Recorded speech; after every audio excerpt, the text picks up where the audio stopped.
എല്ലാവർക്കും വിനീത നമസ്കാരം. ശ്രീമദ് ഭാഗവതം ദശമസ്കന്ധം അധ്യായം 44 ശ്ലോകം 7, 8, 9, 10, 11, 12, 13, 14 8 ശ്ലോകങ്ങൾ ഇനി നമുക്ക് നോക്കാം.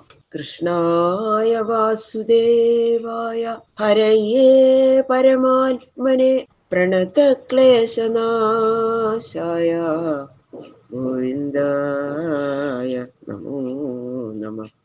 കോമളം കൂജയൻ വേണും ശ്യാമളോയം കുമാരക വേദവേദ്യം പരം ബ്രഹ്മ ഭാസതാം പുരതോ മമ.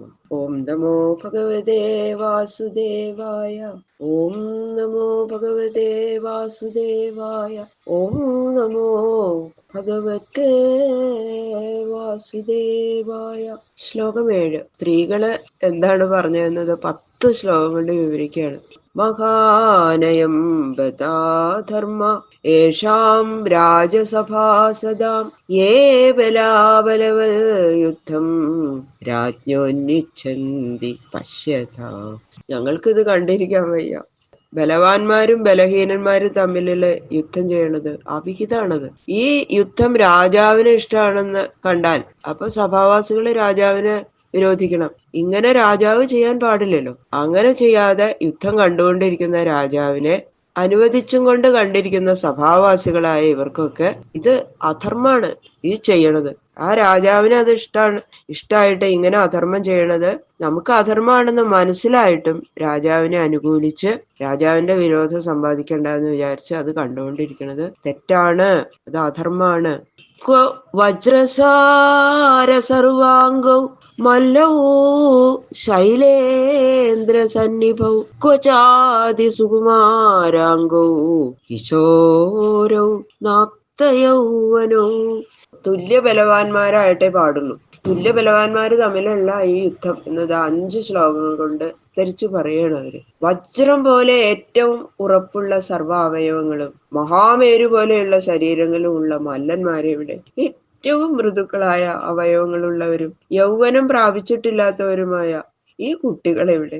ഈ 2 കൂട്ടർക്കും തമ്മിൽ മഹത്തായ അന്തരല്ലേ. അതുകൊണ്ട് ഈ യുദ്ധം ധർമ്മ്യമല്ല. ധർമ്മ വ്യതിക്രമോ യസ്യ സമാജസ്യ ധ്രുവം ഭവേത് യത്രാധർമ്മ സമുത്തിഷ്ഠേൻ നസ്ഥേയം തത്ര കർഹിജിത്. ഇത് കണ്ടുകൊണ്ടിരിക്കുന്നവര് ഈ സഭയിൽ വന്നു കഴിഞ്ഞാൽ അവർക്ക് അധർമ്മം ബാധിക്കും എന്ന് മാത്രല്ല, മുമ്പ് ഇവര് സമ്പാദിച്ചിട്ടുള്ള ധർമ്മം കൂടി നശിച്ചു പോകും. അധർമ്മം ഉണ്ടാകുന്ന സ്ഥലത്തിൽ ഇരിക്കാൻ പാടില്ല. അതുകൊണ്ട് ഈ യുദ്ധം കണ്ട് ഇവിടെ ഇരിക്കുന്നത് നമ്മൾക്ക് ഉചിതമല്ല എന്നത് അവര് സ്പഷ്ടമായിട്ട് പറയണം. സഭാം പ്രവിശേൽ പ്രാജ്ഞ സഭ്യദോഷാൻ അനുസ്മരൻ അബ്രുവൻ വിബ്രുവൻ അജ്ഞോ നര കിൽപിഷമശ്നുതേ. അറിവുള്ളവര് സഭയിൽ പ്രവേശിക്കരുത്. സഭയിൽ പ്രവേശിച്ചാൽ പല ദോഷങ്ങളും സംഭവിക്കാനിടയുണ്ടെന്നുള്ള സംഗതി എപ്പോഴും ഓർമ്മ വെക്കണം.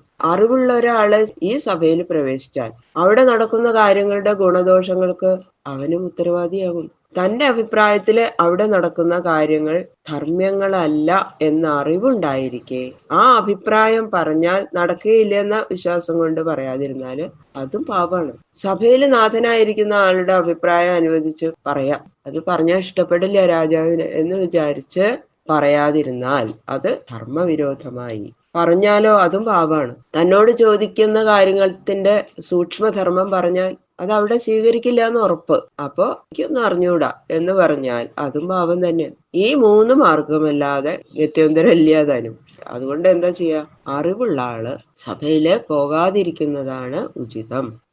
വൽഗത ശത്രുമഭിത കൃഷ്ണസ്യ വദനാംബുജം വീക്ഷ്യതാം ശ്രമവാരുപ്തം പത്മകോശമിവാംബുഭി. ഈ കൃഷ്ണരാമന്മാരുടെ മുഖത്തില് അത്ര വിഷമമൊന്നുമില്ല.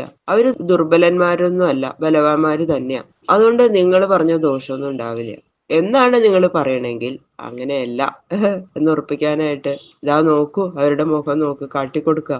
ശത്രുവിന്റെ ചുറ്റും സഞ്ചരിക്കുന്ന ആ ശ്രീകൃഷ്ണന്റെ മുഖാംബുജത്തില് ശ്രമം നിമിത്തമുണ്ടായ വീർപ്പു തുള്ളികൾ പൊഴിഞ്ഞിരിക്കണത് നോക്കൂ നിങ്ങൾ. താമരമൊട്ടില് ജലകളങ്ങൾ വ്യാപിച്ചാൽ എന്ന പോലെ മനോഹരമായിരിക്കുന്നു. ഇത്ര ക്ഷീണിച്ചിട്ടും വികസിച്ചു കൊണ്ടിരിക്കത്തക്ക വിധം മനോഹരമായിരിക്കുന്ന ആ മുഖാംബുജത്തെ കാണുന്നവർക്ക് വ്യസനം ഉണ്ടാവില്ലേ? വ്യസനം ഉണ്ടാകാതിരിക്കില്ല. കണ്ടില്ലേ ആ താമരമൊട്ടില് ആ വയർപ്പു തുള്ളികൾ എങ്ങനെ പൊടിഞ്ഞിരിക്കണത്? കിം പശ്യത രാമസ്യ മുഖവാതാമ്രലോചനം മുഷ്ടികം പ്രതി സാമർഷം ഹാസസംരംഭശോഭിതം. വേറെ ചിലര് പറയണു, മുഷ്ടികന്റെ നേരെയുള്ള ആ ക്രോധ നിമിത്തം അല്പം ചുവന്നിരിക്കുന്ന കണ്ണുകളോട് കൂടിയതും അവജ്ഞാഭാവത്താലുണ്ടായ ഹാസ്യത്തിന്റെ ആവേശ നിമിത്തം പ്രകാശിച്ചു കൊണ്ടിരിക്കുന്നതുമായ ആ ബലരാമന്റെ മുഖം നിങ്ങൾ കാണുന്നില്ലേ? ആ ബലരാമന്റെ മുഖം ഇങ്ങനെ മുഷ്ടികന്റെ ആ ഇടി കൊള്ളുമ്പോൾ ദേഷ്യം വന്നിട്ട് ഇങ്ങനെ ചുവന്നിരിക്കണു. അവന്റെ നേരെയുള്ള അവജ്ഞ അത് കാരണം ആ മുഖത്തുള്ള പ്രകാശം കണ്ടോ? ബലരാമസ്വാമിയുടെ ചോദിക്കാണ്. പുണ്യാ വ്രജഭുവോയദയം നൃലിംഗഗൂഢ പുരാണ പുരുഷോ വനചിത്രമാല്യ ഗാപാലയൻ സഹബല കൊണയംശ്ച വേണും വിക്രീഡയാഞ്ചതി ഗിരിത്രരമാർച്ചിതാംഘ്രി. ഭഗവാന്റെ ആ മഹാത്മ്യം അറിയുന്നവരും പ്രേമഭക്തിയുള്ളവരുമായിട്ടുള്ള ചില സ്ത്രീകള് ഈ സഭയിലെ അധർമ്മം കണ്ടിട്ട് മധുരാപുരിയെ ബഹുമാനിക്കാതെ ആ വ്രജഭൂമിയെ 4 ശ്ലോകങ്ങൾ കൊണ്ട് പ്രശംസിക്കുകയാണ്. വ്രജപ്രദേശങ്ങൾ എത്ര ധന്യങ്ങളാണ്! ഈ മധുരാപുരി മഹാപുരിയാണെങ്കിലും ധന്യയല്ല. വ്രജത്തിലുള്ള എല്ലാ ഭാഗവും പുണ്യഭൂമി, ഇവിടെയുള്ള ഒരു ഭാഗവും പുണ്യമല്ല എന്ന് കാണിക്കാൻ വ്രജഭൂമികള് എന്ന ബഹുവചനവും മധുരാപുരി എന്ന ഏകവചനവും ഉപയോഗിച്ചിരിക്കുകയാണ്. അതുകൊണ്ടാണ് വ്രജഭൂമി തന്നെയാണ് ധന്യം. ധന്യം വൃന്ദാവനം എന്ന് നാരദ മഹർഷി പറയണ്ടല്ലോ. വ്രജപ്രദേശങ്ങൾക്ക് ധന്യത്വം ഉണ്ടായത് എങ്ങനെയാ? അവിടെ നമ്മുടെ ഈ പുരാണ പുരുഷൻ കളിച്ചു നടക്കണു. അവിടെയുള്ളവരെ ഇവനെ ആദരിക്കണു. ഈ ശ്രീകൃഷ്ണൻ അവിടെയുള്ളവരെ ആനന്ദിപ്പിക്കുകയും ചെയ്യുന്നു. ഈ മധുരാപുരവാസികളായിട്ട് ഈ ഭഗവാനെ അനാദരിക്കുകയും ഹിംസിക്കാൻ ഒരുങ്ങുകയും ചെയ്യുന്നു. ഈ ശ്രീകൃഷ്ണനെ ആദരിച്ചതുകൊണ്ട് വ്രജഭൂമിക്ക് എങ്ങനെയാ ധന്യത്വം ഉണ്ടാവണത് എന്നൊന്നും വിചാരിക്കണ്ട. ഈ ശ്രീകൃഷ്ണൻ ഒരു സാധാരണ മനുഷ്യനല്ല.